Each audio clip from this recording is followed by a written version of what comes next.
Bonjour, je vais corriger l'exercice 11 du TD12.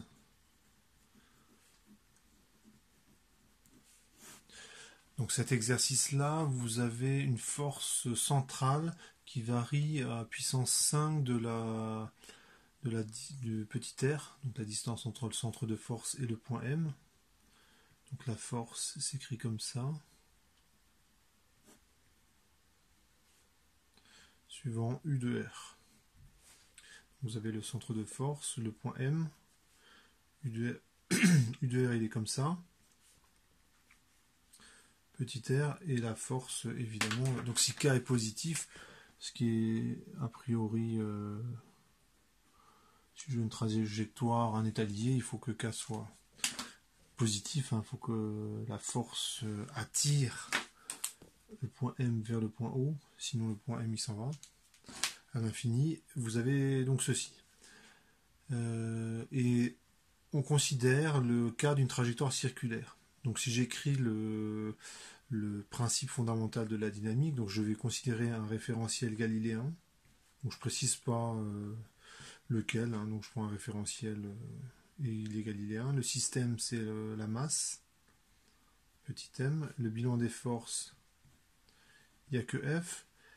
Et quand j'écris le PFD, c'est MA égale F et je projette sur la base cylindrique.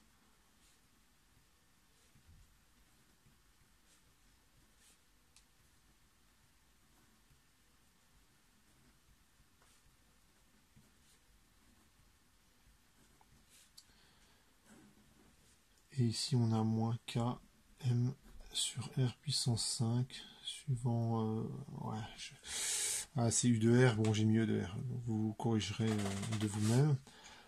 Et donc là on a 0, 0 suivant Eθ, donc je devrais mettre Uθ et U de Z. Le mouvement est plan, Z seconde est nul, Z point en fait est nul aussi, donc Z est nul. Donc ça c'est un résultat qu'on pourrait démontrer pour les forces centrales, le mouvement il est toujours plan. Si j'écris les deux premières équations en supposant que j'ai une trajectoire circulaire, donc R point et R seconde sont nuls pour une trajectoire circulaire.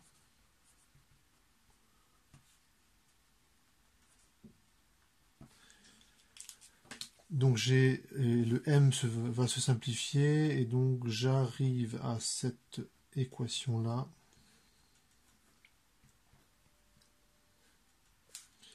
Et j'ai R θ seconde qui vaut 0. J'obtiens ceci et donc θ point, je pourrais simplifier un peu cette expression. Ce que je déduis de cette équation, c'est que θ seconde est nul, donc θ point est constant, donc on a une vitesse de révolution constante.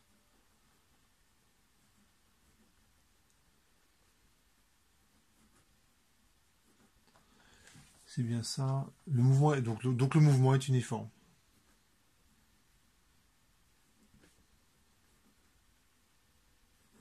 C'est ce qu'on vous demande de montrer, donc ça c'est facile.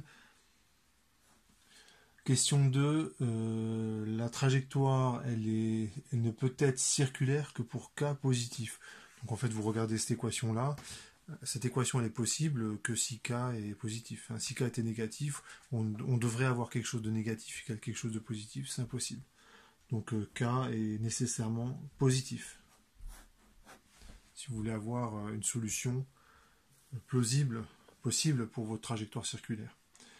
Et on vous demande l'expression de la vitesse qui va bien pour avoir cette trajectoire circulaire. Donc je vais simplement écrire que la vitesse, c'est Rθ point. Donc la vitesse, je vous rappelle son expression en coordonnées cylindriques. C'est R point suivant E de R, Rθ point suivant Eθ, et Z point suivant E de Z. Donc ici ça fait 0 suivant E de Z. Comme j'ai une trajectoire circulaire, R point est nul, donc la vitesse c'est Rθ point. Et quand je projette, quand je prends uniquement la coordonnée suivant θ, ça donne ça. Et si je tourne dans le sens trigo, donc θ point positif, V c'est carrément la norme de la vitesse. Je remplace θ point là-dedans. Le θ point, je le réinjecte là-dedans.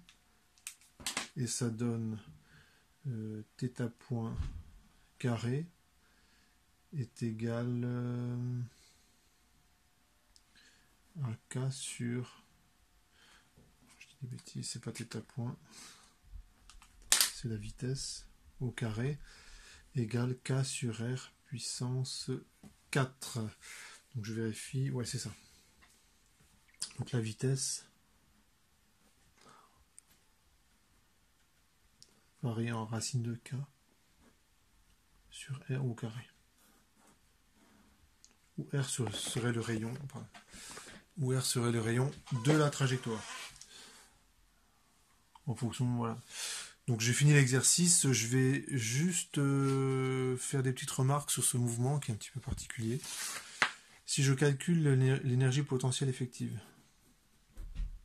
Donc l'énergie potentielle effective, vous avez le potentiel de la force en 1 sur R puissance 5, donc il faudra le calculer, ça va être assez facile. Et je rajoute ce terme-là. Donc je vous rappelle d'où il vient. C'est l'énergie cinétique orthoradiale, qui est due, en fait, ce terme-là, c'est 1/2 de m r carré θ point carré. Et quand je remplace θ point par c sur r carré, donc la constante des airs, pour les mouvements à force centrale, ça donne ce terme-là, qui du coup ne dépend que de r. Et je l'inclus alors dans l'énergie potentielle, qui elle aussi ne dépend que de r. Et ce truc-là, je l'appelle énergie potentielle effective. L'énergie potentielle, elle est telle que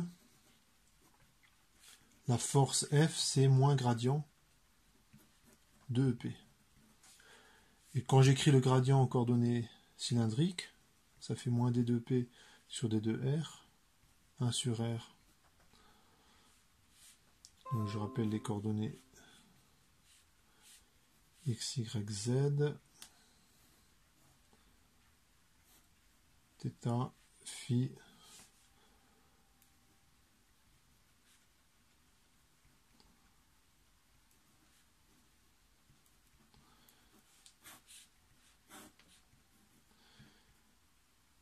hop, ça c'est suivant ER, Eθ, Eφ, 0, 0. Bon, je le fais assez rapidement parce qu'en réalité, on se rend très vite compte que l'énergie potentielle, elle ne dépend pas de θ, parce que sa dérivée, ça fait 0. La dérivée partielle par rapport à θ. La dérivée partielle par rapport à phi, ça fait 0, donc EP ne dépend pas de phi.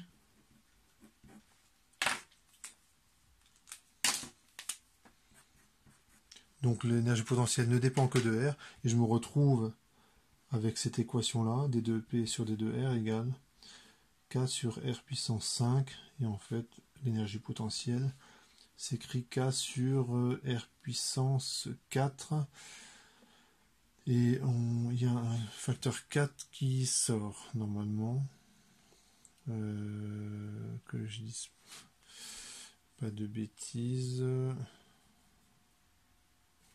Excusez-moi, il y a un signe moins. Ok, on a ceci. Donc je remplace dans l'énergie potentielle effective. Si on regarde bien ce que j'ai fait là, j'ai simplement pris une primitive de 1 sur R puissance 5. J'ai pris une primitive de ce truc-là. Au signe près, ça donne ça. Je me rends compte que j'ai oublié la masse. Qui apparaît. Donc l'énergie potentielle effective, c'est ce truc-là.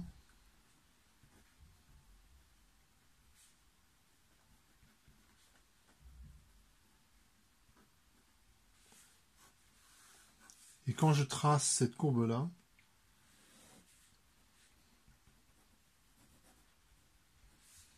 en fonction de R, vous avez cette partie-là. C'est facile, c'est 1 c'est positif et 2 ça décroît rapidement avec petit r parce que r est au dénominateur au carré. Donc si je trace juste cette partie-là, ça donne ça.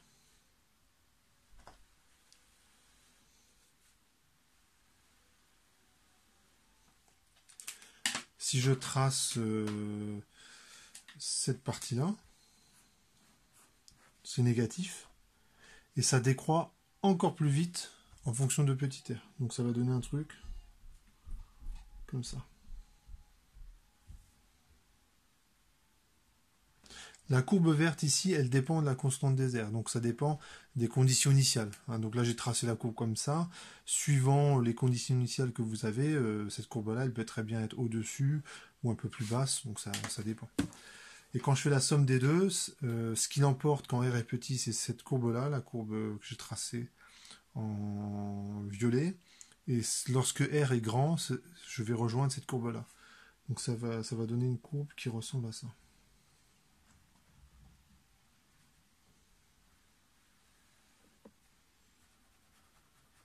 Donc l'énergie potentielle effective, c'est la courbe que je trace en bleu. Et le rayon que j'ai trouvé pour la trajectoire circulaire, le rayon qui va bien, il est là. Et l'énergie mécanique associée à cette trajectoire circulaire, c'est celle-là. Ce que vous voyez et ce qu'on ne voit pas dans l'exercice, dans la première version de l'exercice, c'est-à-dire ce truc-là, c'est que cette trajectoire circulaire, elle est instable. Ça veut dire que la moindre perturbation de cette trajectoire, et le système, soit il s'écrase sur le centre de force, soit il part à l'infini. Donc le système qu'on étudie, il ressemble à ça en fait, sa trajectoire. X, Y, O. Et vous avez le rayon, appelons-le R0.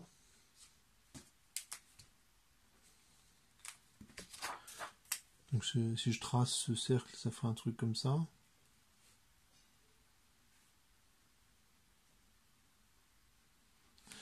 Et la trajectoire, normalement, qu'on a calculée, c'est celle-ci. Mais cette trajectoire donc est instable. Et la moindre perturbation, et ce qui peut se passer, c'est je vais venir m'écraser sur le centre de force. Alors ici, ça ne veut pas dire qu'il y a des frottements. Hein. Ça ne veut pas dire qu'il y a des frottements. C'est simplement que je suis tellement attiré par le centre de force que je vais finir là, quoi.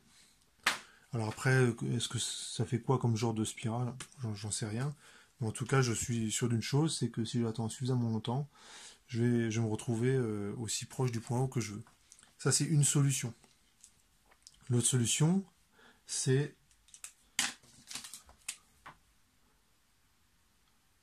je décris la trajectoire circulaire, et ce qui peut se passer, c'est que